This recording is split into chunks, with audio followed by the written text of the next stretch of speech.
विभिन्न जातिका योद्धाहरूको संलग्नता थियो। त्यो संलग्नता, त्यो सक्रियता, त्यो बलिदानपूर्ण सङ्घर्ष नभएको भए वा त्यसको अभावमा 104 वर्ष लामो जहानिया निरङ्कुश राणा शासनको अन्तको परिकल्पना गर्न सम्भव थिएन। त्यस्तो पवित्र माटो जसले हजारौं हजार योद्धाहरू जन्माएको छ, म सम्पूर्ण योद्धाहरूलाई स्मरण गरेर आज एकपटक मेरो शिर नत गर्न चाहन्छु, म मेरो शिर झुकाउन चाहन्छु। र यो पवित्र माटोमा आज फेरि हामी किराँतीहरू एकपटक उभिएका छौँ, एकपटक उपस्थित भएका छौँ।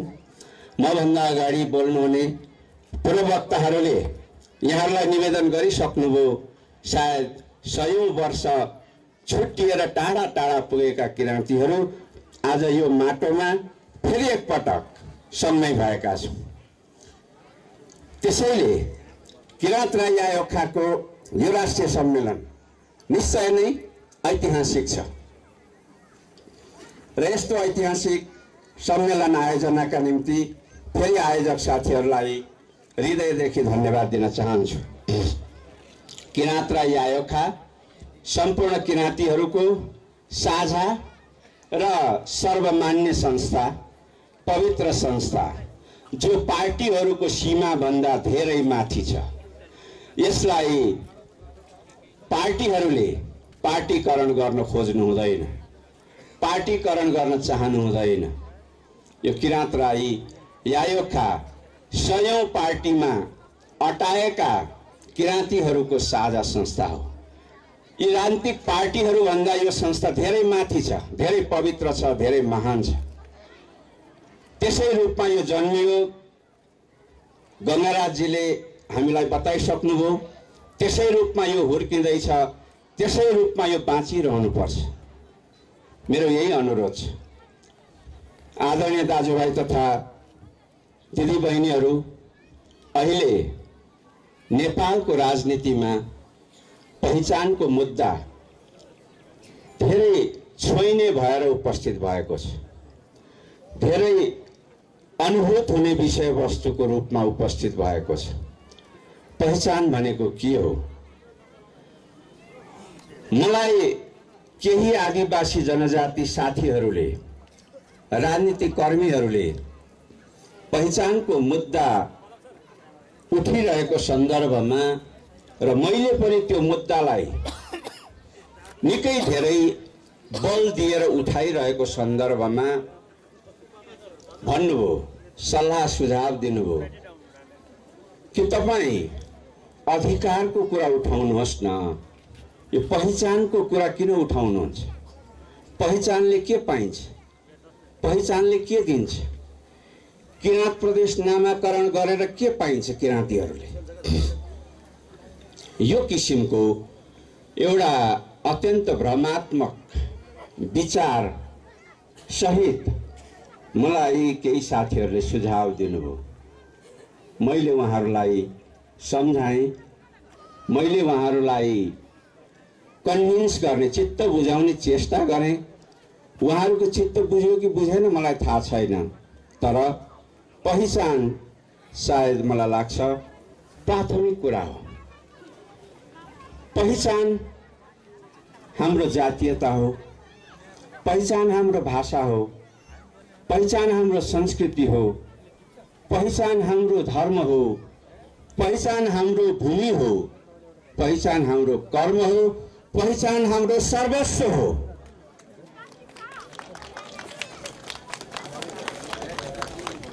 जसले पहिचान होइन अधिकार भन्नुभएको छ, उहाँहरूले पहिचानको गौरवलाई, पहिचानको गरिमालाई, पहिचानको महत्त्वलाई, पहिचानको गहिराईलाई बुझ्नु भएको छैन।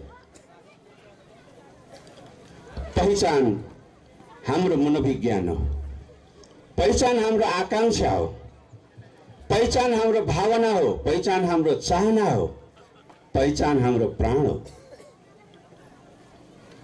त्यसो भएको हुनाले पहिचानका निम्ति आज जसरी सम्पूर्ण नेपालीहरू उद्यत छन्, अग्रसर छन्, अगाडि बढिरहेका छन्, मलाई लाग्छ हामी किराँतीहरूले पनि कदाचित पछि पर्न हुँदैन। हामी अगाडि जान पर्छ, अगाडि बढ्न पर्छ। पहिचान मनोविज्ञान हो। यसले तपाईको आत्मसम्मानको अभिवृद्धि हुन्छ।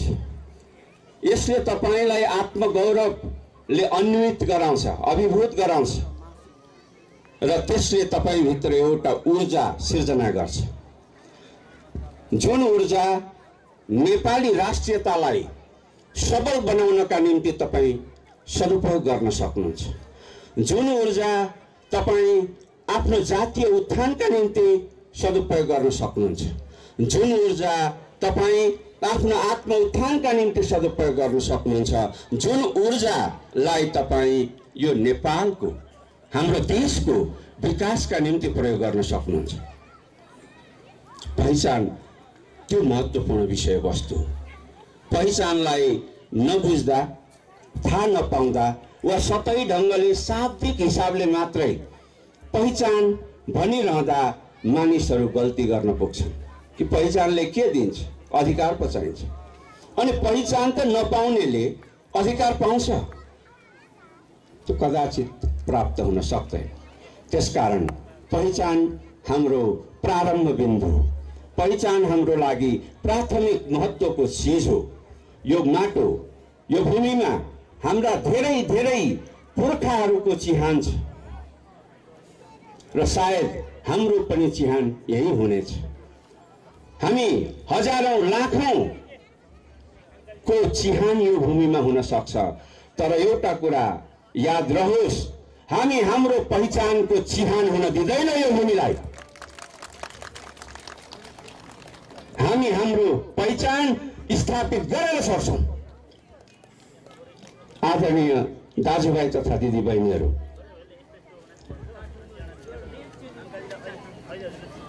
अहिले पहिचानको मागलाई अगाडि सारिरहँदाखेरि, समानताको कुरा अगाडि सारिरहँदाखेरि एउटा आरोप लाग्ने गर्छ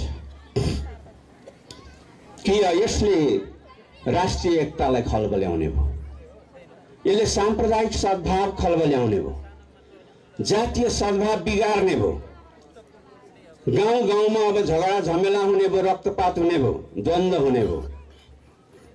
यस्तो भयावह तस्बिर प्रचारित गर्ने अहिले एउटा चलन जस्तै बस्या छ। तराईतिर मधेसीहरूले पहिचान मागे भने अब देश विखण्डनमा जाने भयो, टुक्रिने भयो, खत्तम हुने भयो भन्ने आरोप लाग्ने गर्छ।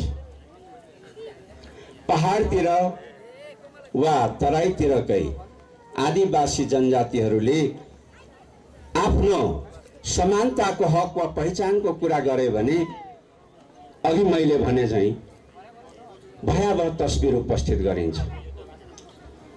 विगतमा नारीहरूले, महिलाहरूले आफ्नो हकको कुरा गर्नु भएको थियो, मलाई स्मरण छ।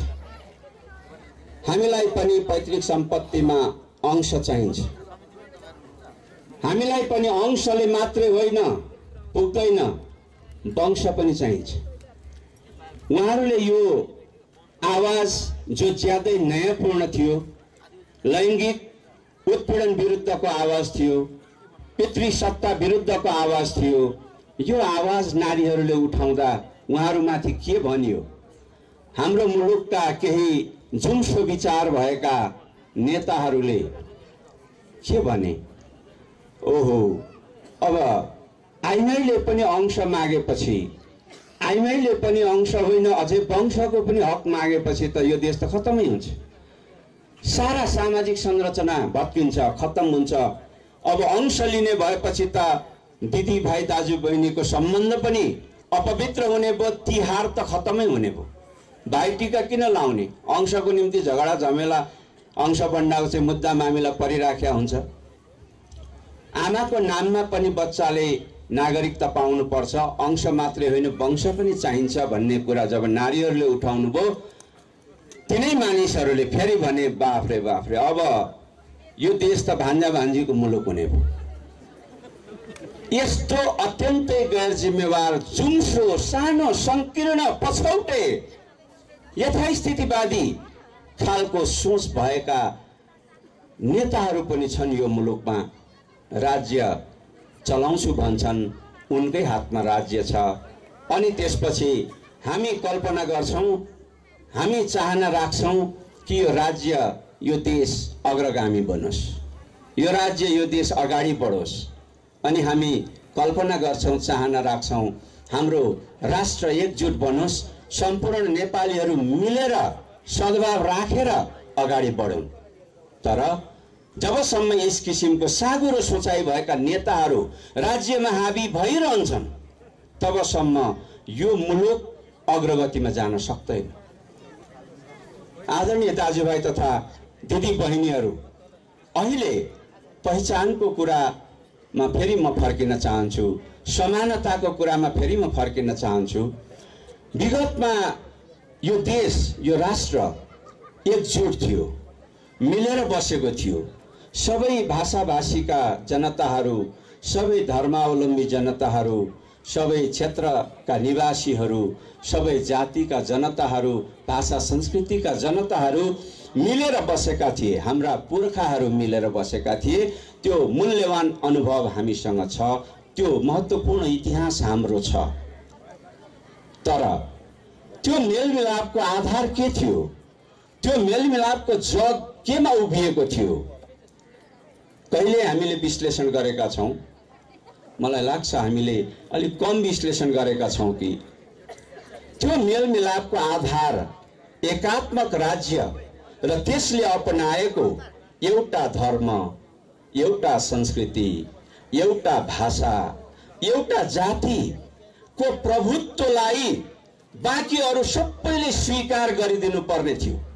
त्यसको आधार, त्यसको जग, लैङ्गिक हिसाबले पितृसत्तालाई नारीहरूले मानिदिनु पर्ने, वर्गीय हिसाबले धनाढ्यहरूको हाल हुकुमतलाई गरिबहरूले मानिदिनु पर्ने, यो थियो सायद त्यो बेलाको सामाजिक सद्भाव, एकताको आधार। अब जब हामीहरूले यो मान्यौं कि सबै जातिका जनता समान छन्, सबै भाषा बोल्ने जनताहरू समान छन् र सबै भाषा समान छन्, सबै धर्म र धर्मावलम्बीहरू समान छन्, सबै संस्कृति र संस्कृतिका अनुयायीहरू समान छन्, सबै क्षेत्रका निवासीहरू समान छन्, लैङ्गिक हिसाबले नारी र पुरुष समान छन्, अनि वर्गीय हिसाबले धनी गरिब समान छन्। जब हामीले यो मान्यतालाई आत्मसात गर्यौं, स्वीकार गर्यौं र त्यसको प्रमाणको रूपमा, त्यसको कागजको रूपमा, कबुलियतको रूपमा अन्तरिम संविधानलाई अगाडि सार्यौं, त्यसपछि आदरणीय दाजुभाइ तथा दिदी बहिनीहरू, हाम्रो देश, हाम्रो समाज, हाम्रो सामाजिक सम्बन्ध परिचालित गर्ने आधार परिवर्तन भएको छ। आधार परिवर्तन भएको छ। हिजो कुन आधारमा त्यो सञ्चालित हुन्थ्यो? हिजो एकात्मकतामा सञ्चालित हुन्थ्यो। हिजो एउटा जाति, एउटा भाषा, एउटा धर्म, एउटा संस्कृति, एउटा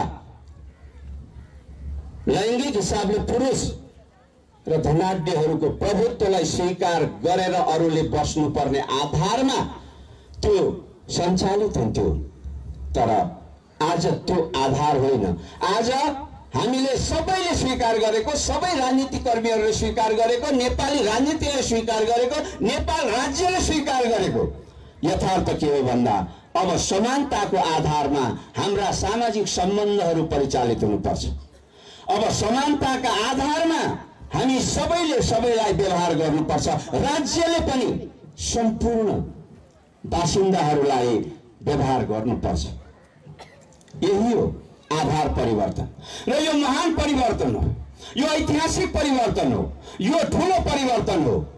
तर दुर्भाग्यको कुरा हो यो परिवर्तनलाई नेपाली राजनीतिले आत्मसात गर्दा गर्दै पनि केही षड्यन्त्रकारी शक्ति, केही षड्यन्त्रकारी व्यक्तिहरूका कारणले गर्दाखेरि महान संविधान सभाबाट संविधानमा यसलाई अभिलिखित गरिकन, संविधानमा यसलाई उल्लेख गरिकन, संविधानमा यसलाई समावेश गरिकन संविधान जारी गर्न सम्भव भएन। संविधान सभाको हत्या गरियो र हामी उत्पीडनमा परेका सम्पूर्ण नेपालीहरूको आकांक्षामाथि आघात गरियो, प्रहार गरियो, वज्रपात गरियो, हाम्रा आकांक्षाहरूलाई हत्या गर्ने चेष्टा गरियो।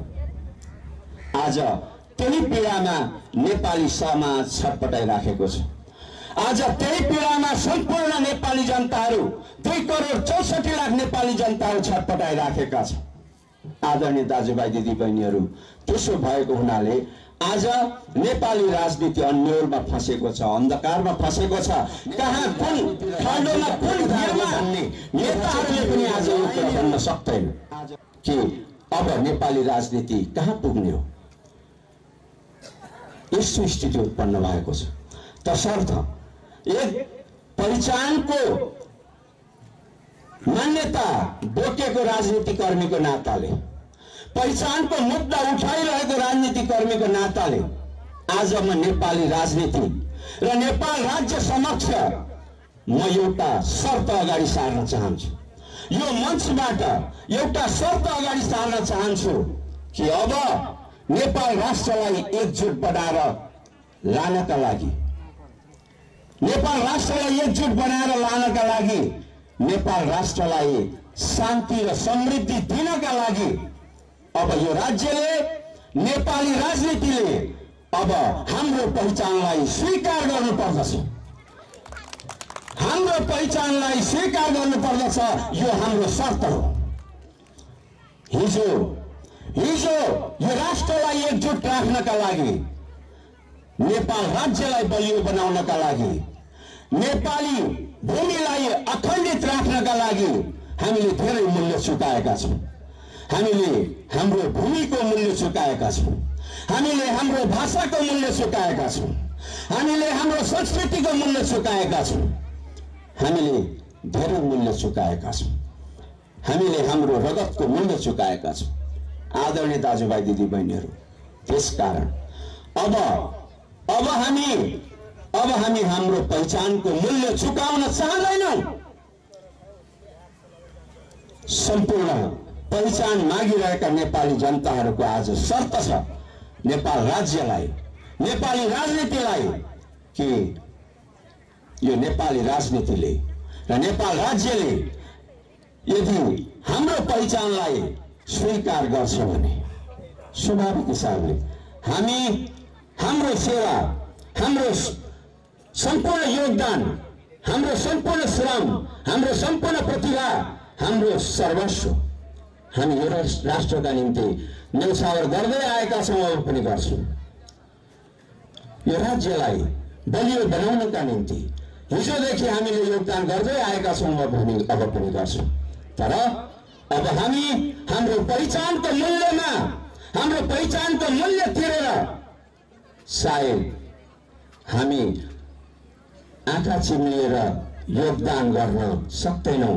हामीले अलिकति अब आँखा खोलेर हेर्न सुरु गरेका छौँ इतिहासलाई, हाम्रो वर्तमानलाई र हाम्रो भविष्यलाई। त्यसो भएको हुनाले आदरणीय दाजुभाइ तथा दिदीबहिनीहरू, आज यो किराँत राई आयोगको 8औं राष्ट्रिय सम्मेलनमा मैले एउटा पहिचानको पक्षमा लडिरहेको भन्नु पर्ला, बोलिरहेको भन्नु पर्ला, काम गरिरहेको भन्नु पर्ला मान्छेको रूपमा मैले आफ्ना केही भावनाहरू अभिव्यक्त गरेँ। अहिले हाम्रो देश, अघि नै मैले यहाँलाई निवेदन गरिसकेँ, असाध्यै अँध्यारो अवस्थामा पुगेको छ।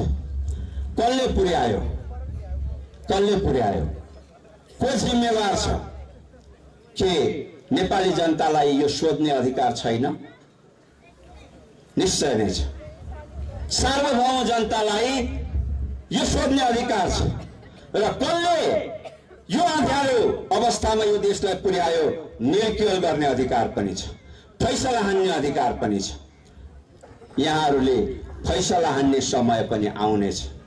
यहाँहरूले सायद आफ्नो फैसलाको लिखत तयार गर्न थाली पनि सक्नु भएको छ। मैले आशा र विश्वास लिएको छु। र अहिले हाम्रो देशमा राजनीतिको जुन अन्यल देखा परेको छ, राष्ट्रपतिजीले धेरै प्रयत्न गर्दा पनि सहमति बन्न सकिराखेको छैन। कतिखेर मुलुक फेरि द्वन्द्वमा फस्ने हो, टुङ्गो पनि छैन। यस्तो स्थितिमा एउटा देखिने पक्ष के छ भने सम्पूर्ण जनताले टिप्पणी गर्ने पक्ष, अखबारहरूले लेख्ने पक्ष के छ भने प्रधानमन्त्रीको कुर्सीका लागि झगडा। प्रधानमन्त्रीको कुर्सी जसरी पनि चाहियो, हामीलाई नै चाहियो, मलाई नै चाहियो भन्ने किसिमको झगडा नेपाली राजनीतिको एउटा देखिने पक्ष हो। तर यो मात्रै होइन, यो बहुत साधारण कुरा हो। बाबुरामजीको हातबाट सुशीलजीको हातमा प्रधानमन्त्रीत्व फेरिने कुरा यो साधारण कुरा हो। नफेरिने भन्ने किसिमको झगडा पनि होइन, फेरिने कि नफेरिने भन्ने विवाद पनि होइन। विवादको भित्री कुरा जो उद्घाटित छैन, जो नेपाली राजनीतिको अदेखा सच्चाइ हो, अदेखा वास्तविकता हो, त्यो के हो?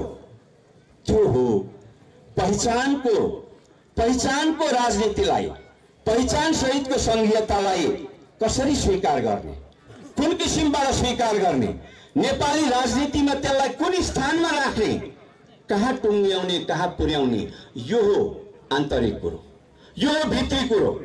यहाँ कुरा मिलिराखेको छैन, यहाँ षड्यन्त्र हुन खोजिराखेको छ, यहाँ लेनदेन हुन खोजिराखेको छ। यहाँ फेरि एकपटक उत्पीडनमा परेका नागरिकहरूलाई, जनताहरूलाई, नेपालीहरूलाई फेरि एकपटक यहाँ धोका दिन खोजिँदैछ। यहाँ छ रहस्य। यति धेरै अलमल हुनु पछाडिको कारण केवल प्रधानमन्त्रीको कुर्सी हेरफेर गर्ने कुरा होइन। यहाँहरूलाई म निवेदन गर्न चाहन्छु, त्यसो भएको हुनाले पहिचानको पक्षमा उभिने सम्पूर्ण राजनीतिक कर्मीहरू, सम्पूर्ण सक्रिय साथीभाइहरू, सम्पूर्ण सङ्घ संस्थाहरू, सम्पूर्ण दाजुभाइ दिदीबहिनीहरूलाई म सचेत गराउन चाहन्छु, यहाँहरूलाई सूचित गर्न चाहन्छु कि वास्तवमा अहिले पनि यो जुन किसिमको सहमतिमा विलम्ब भइराखेको छ, अरू कुनै कारणले होइन। पहिचानको राजनीति कहाँ पुर्याउने, कसरी टुङ्ग्याउने, कसरी ठेगान लगाउने, यही कुरामा हो। त्यसो भएको हुनाले हामीले खालि बाबुरामजीले कुर्सी छोड्नु भएन भनेर आलोचना गर्ने मात्रै पनि होइन। प्रतिपक्षले पनि खालि चाहिँ नि बाबुरामलाई दोष दिएर मात्रै आफ्नो जिम्मेवारी निर्वाह हुँदैन। प्रतिपक्ष राजनीति गर्ने राजनीतिक कर्मीहरूले यो भन्न सक्नु पर्यो कि बाबुरामजीको हातबाट प्रधानमन्त्रीको कुर्सी सुशीलजीको हातमा आउँदा नेपाली जनताले के पाउँछ, के प्राप्त गर्छन्, त्यो ठोस चिज लिएर आउनु पर्यो। प्रतिपक्षले पनि विकल्प लिएर आउनु पर्यो। हाम्रो उत्पीडित जनताहरूको पहिचानको मुद्दा कहाँ हुन्छ, कहाँ हुन्छ सुशीलजीको प्रधानमन्त्रीत्व कालमा, त्यो चिज आउनु पर्यो। अनि वैशाखमा चुनावको धेरै रटान रटिएको छ। कसरी हुन्छ त्यो चुनाव, कसरी हुन्छ त्यो चुनाव? दलहरूले सार्वजनिक रूपमा भन्न पर्यो, अँध्यारो कोठाभित्र बसेर षड्यन्त्र गर्न भएन। तपाईहरू संविधान सभाको निर्वाचनमा 58% समानुपातिक निर्वाचन, 42% प्रत्यक्ष निर्वाचनबाट संविधान सभाको प्रतिनिधि चयन गर्न सहमत हुनु भएको थियो। के अहिले पनि तपाईहरू त्यही सहमतिमा अडिनु भएको छ? मेरो प्रश्न हो।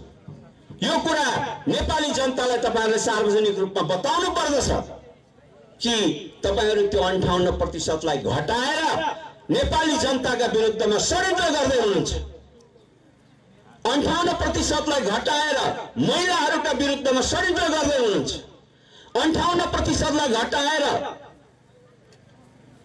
दुर्गम क्षेत्रका निवासी, दलित, आदिवासी जनजाति, मधेसी, मुस्लिम र उत्पीडित वर्गका गरीब किसान मजदुरहरूका विरुद्धमा षड्यन्त्र गर्दै हुनुहुन्छ। यो प्रश्नको जवाफ चाहियो। आदरणीय दाजुभाइ दिदीबहिनीहरू, यदि त्यो 58% समानुपातिक निर्वाचनको कोटालाई घटाइन्छ भने त्यही हो प्रतिगमन, त्यही हो प्रतिगमन, त्यही हो नेपालका उत्पीडित जनताहरूका विरुद्धको षड्यन्त्र, नारीहरूका विरुद्धको षड्यन्त्र। त्यसलाई चकनाचुर पार्नु पर्दछ, त्यसलाई परास्त गर्नु पर्दछ।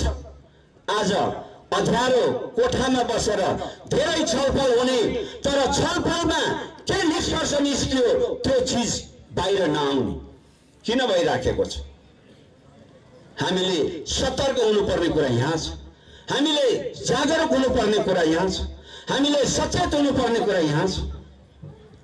आदरणीय दाजुभाइ दिदीबहिनीहरू, यस प्रकार गएको संविधान सभा, जुन संविधान सभा उत्पीडित जातिका जनताहरूको पक्षमा 2/3 बहुमत सहितको संविधान सभा थियो, ऐतिहासिक संविधान सभा थियो, त्यसलाई संविधान जारी गर्न असफल गराएर हत्या गरियो।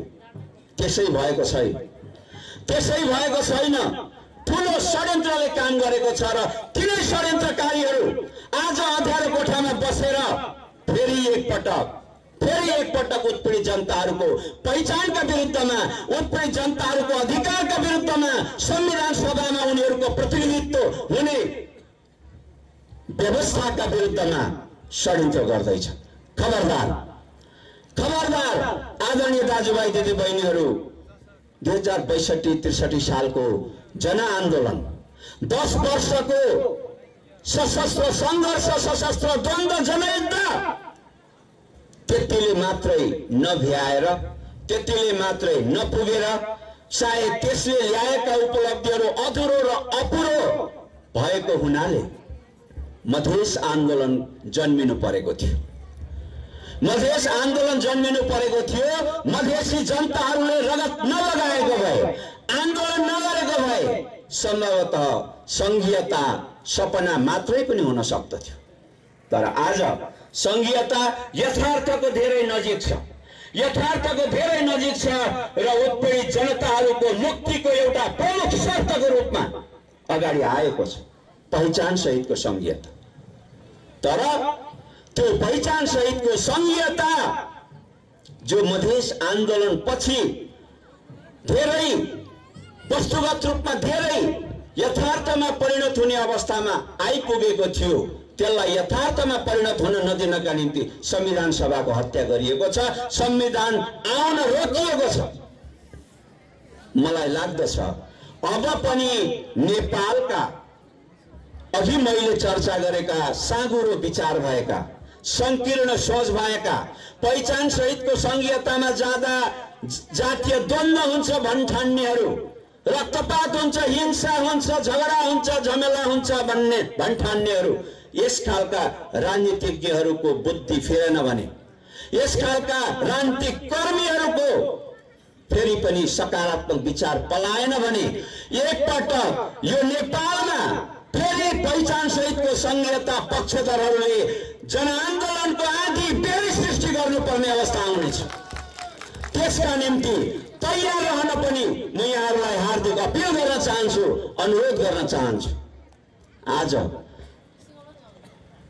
स्वायत्त किराँत राज्य, किराँतहरूको, प्रत्येक किराँतहरूको मुटुको स्पन्दन ढुकढुकी हो, हाम्रो हृदयको आवाज हो, जसले किराँत स्वायत्त राज्यको परिकल्पना गर्दैन, समर्थन गर्दैन, त्यसको ध्वजा माथि उठाउँदैन, त्यो किराँती हुन सक्दैन।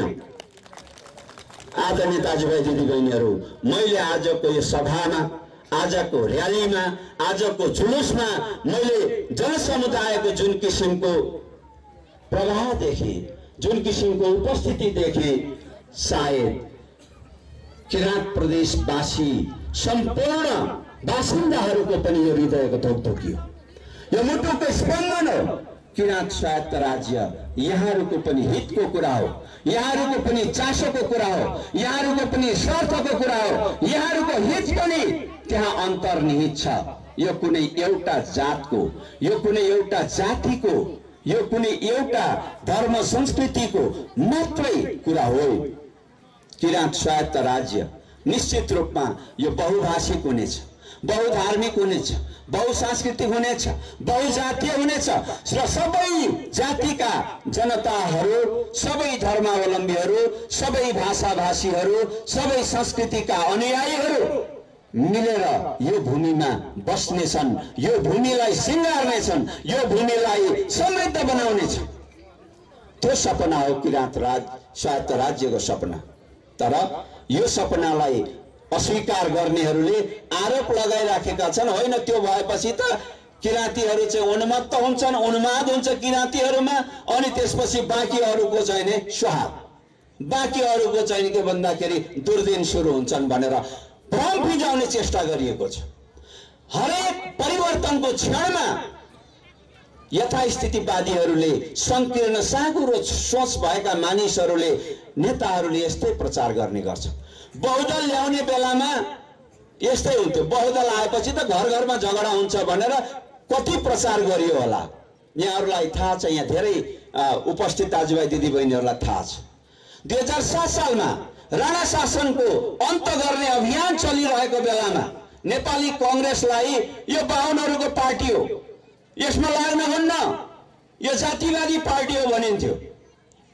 यहाँहरूलाई थाहा छ होला, माधव शमशेर त्यो बेलाका चाहिँ तत्कालीन बडाहाकिम धनकुटा गौडाका, उनले चाहिँ नै यो नेपाली कांग्रेस भनेको त यो बाहुनहरूको पार्टी हो, यसलाई चाहिँ खेदाऊ भनेर तेह्रथुमतिरका कति लिम्बू दाजुभाइ दिदीबहिनीहरूलाई सुम्पिएर आज त्यस्तै गरेर पहिचानको कुरा उठाइरहँदा, परिवर्तनको कुरा उठाइरहँदा, समानताको कुरा उठाइरहँदाखेरि संकीर्ण सोच भएका यथास्थितिवादीहरूले त्यही भन्न खोज्दैछन्, यो जातीय कुरा हो, यो जातीय कुरा हो भनेर भन्न खोज्दैछन् र हाम्रो समाजलाई चिरा पार्न खोज्दैछ।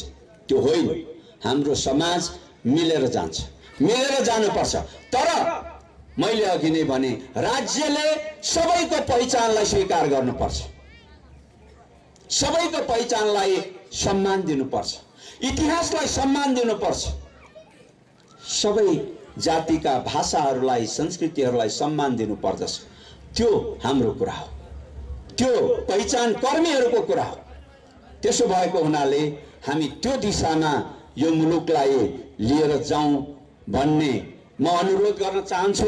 र यो 8औं राष्ट्रिय सम्मेलन किराँत राई आयोखाको यसले पनि यही नै भावना बोकेको छ भन्ने मैले ठानेको छु। किराँत स्वायत्त राज्यको स्थापना हामी सबैको चाहना, हामी सबैको भावना। अब एकपटक फेरि अन्तमा सुम्निमा पारोहाङले हामी सबैलाई आशीर्वाद दिउन्, यो 8औं राष्ट्रिय सम्मेलनलाई